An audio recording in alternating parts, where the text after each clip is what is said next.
Todo gran propósito comienza con un sueño, pero no todos los sueños comienzan en palacios.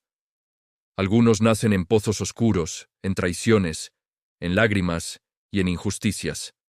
Esta es la historia de un joven que fue vendido por sus propios hermanos, acusado falsamente y olvidado en una prisión, solo para convertirse en el hombre más poderoso de Egipto, después del mismo faraón.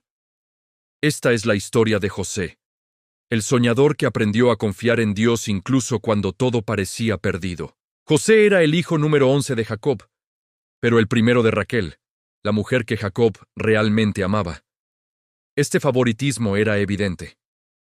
Jacob le regaló una túnica única, de muchos colores, un símbolo claro de honor, de herencia y de autoridad. Sus 10 hermanos mayores, hijos de otras mujeres, lo vieron y entendieron el mensaje. En el complejo entramado de una familia con 12 hijos de 4 madres distintas, la rivalidad era profunda. La túnica no fue solo un regalo, fue la chispa que encendió el fuego del resentimiento y los celos. Lo odiaban por ser el preferido. A sus 17 años, José comenzó a tener sueños proféticos que sellarían su destino. En uno, veía cómo las gavillas de trigo de sus hermanos se inclinaban ante la suya. En otro, el sol, la luna y 11 estrellas le rendían homenaje. Quizás él no comprendía del todo el significado, pero sus hermanos sí. Y lo odiaron aún más. No solo veían a un hermano arrogante, veían una amenaza a su propio lugar en la familia. Un día, Jacob envió a José a buscar a sus hermanos, que pastoreaban las ovejas en Siquem.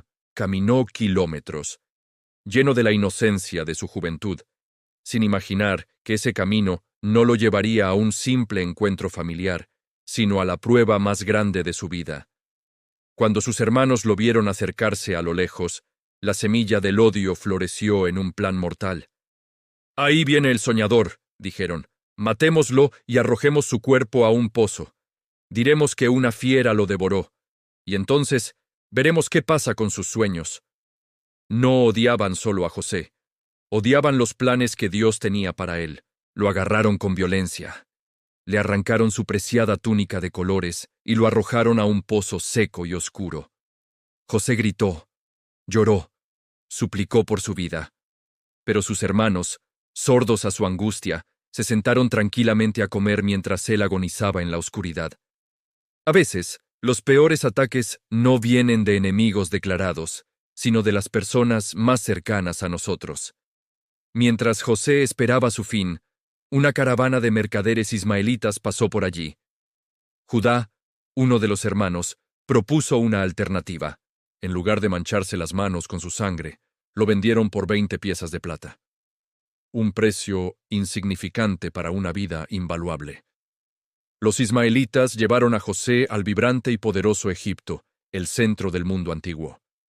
Allí fue vendido como esclavo a Potifar, el capitán de la guardia del faraón. Su entorno había cambiado drásticamente, pero su fe permanecía intacta. Dios estaba con él, y todo lo que José hacía prosperaba. Los egipcios valoraban la eficiencia y la buena administración, y José, con su don divino, ascendió rápidamente en la casa de su amo, llegando a ser el administrador principal de todas sus posesiones. José era joven, fuerte y de buena apariencia. La esposa de Potifar se obsesionó con él. Día tras día, lo acosaba con la misma propuesta. «Duerme conmigo». Pero él se negó firmemente. Su lealtad no era solo hacia su amo terrenal, sino hacia su Dios.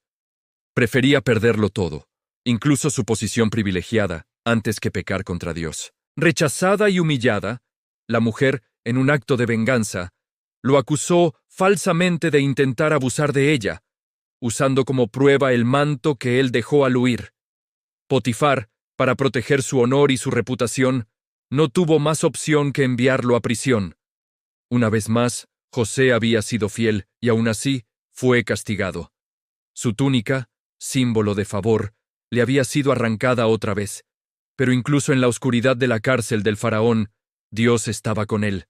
El jefe de la prisión vio el favor de Dios en José y pronto lo puso a cargo de todos los demás prisioneros. Irónicamente, José administraba una cárcel siendo él mismo un preso. Allí conoció a dos sirvientes del faraón que habían caído en desgracia, el copero y el panadero. Ambos tuvieron sueños que los dejaron profundamente turbados. José, al ver su angustia, les ofreció ayuda. Él no interpretaba sueños por habilidad humana, sino por revelación divina.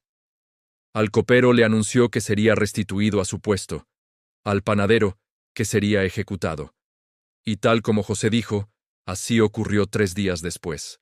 Al ser liberado, José le pidió desesperadamente al copero: «Por favor, acuérdate de mí cuando estés ante el faraón y sácame de este lugar».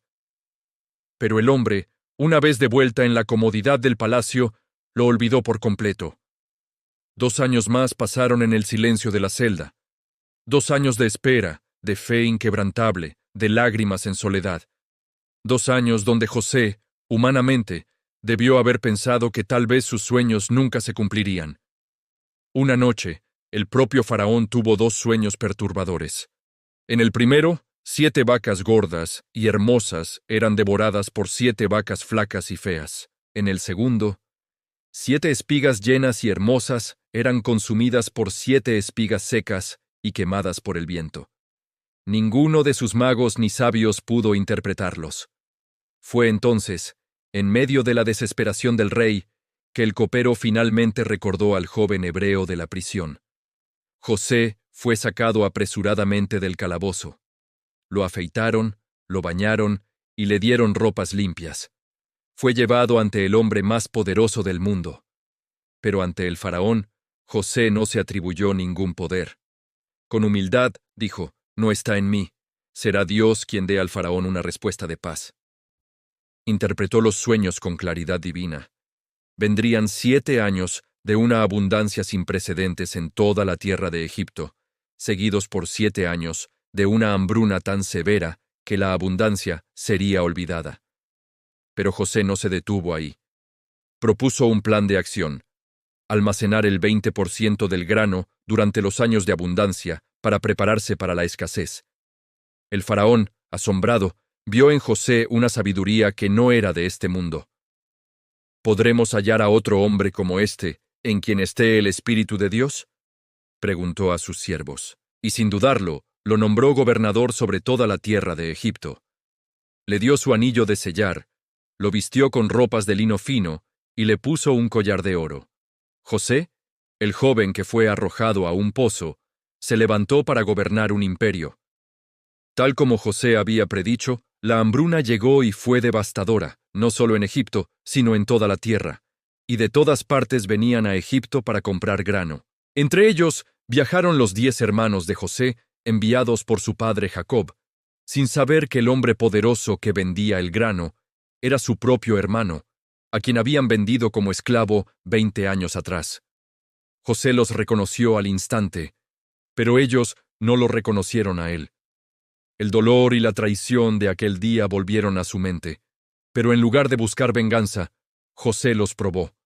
Quería ver si sus corazones habían cambiado, si el arrepentimiento había reemplazado la crueldad de su juventud. Los acusó de ser espías. Los encarceló y les exigió que trajeran a su hermano menor, Benjamín, para probar su inocencia. En varios momentos, abrumado por la emoción, José tenía que retirarse a un cuarto aparte para llorar. Años de dolor acumulado regresaban, pero ahora, en medio de las lágrimas, también veía con claridad el propósito de Dios en todo ello. Finalmente, cuando Judá se ofreció a sí mismo como esclavo para salvar a Benjamín, demostrando un cambio radical en su corazón, José ya no pudo contenerse. Rompió a llorar tan fuerte que toda la casa del faraón lo escuchó, y entre sollozos les dijo: «Yo soy José, vuestro hermano, el que vendisteis para Egipto.